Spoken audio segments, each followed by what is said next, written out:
Kathleen, I want to get back to the budget. Is this Madigan versus Round are beating their chest at this point, but they had the 5% tax, and it didn't really make a difference. We still had a budget crisis. No, it didn't even make a dent. In 2 years, they took in $31 billion of extra revenue that was supposed to go to pay a backlog of bills. It didn't even make a dent in that.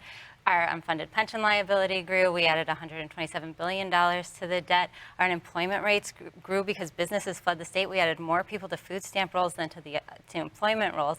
This is the wrong idea. Mike Madigan has not earned the right to ask the people of this state for more of their hard-earned money. You know, a better place to start would be some new legislators. I think actually, though, that the speaker understands the problem, and I know we're going to talk about the school situation, but I don't have any children. But I look on that not as a tax, but as an investment. We have to do something about that. There's so many things, there's so many people who are hurting right now because the services that the state used to provide, they just can't do anymore.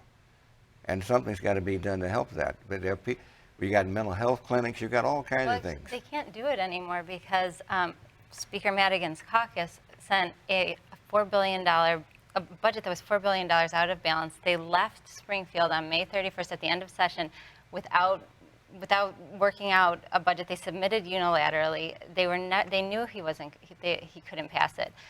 So they left without working it out. They knew that they underfunded those social services. I think you agreed now that they have to do something. But let me ask you this. I'm not talking about what did happen. I'm talking about what we need to do right now. Juan, let me ask you this, Is the governor really unreasonable when he's looking for reforms like workers' comp and collective bargaining rights and term limits? Is that really being unreasonable to ask for something in return and then allowing maybe a tax hike to go through?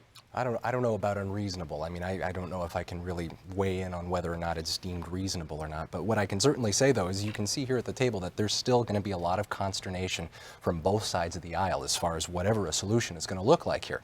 So it certainly seems like the governor's willing to deal, and I think there are lots of people who are willing to deal. But the question is, how do you arrive at consensus, and what is it going to take to actually get something done here in probably a relatively short period of time, because the clock's ticking.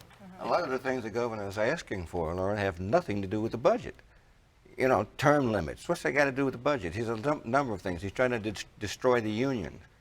I say pass the budget, and then you can go to these other things and see where people. We can't pass a budget that's $4 billion out of balance. I mean, it's not $1 billion where you can maybe work something. It's how do we work it out $4 billion. I think you will agree. We have to figure out either whether we're going to raise taxes or we're going to cut spending.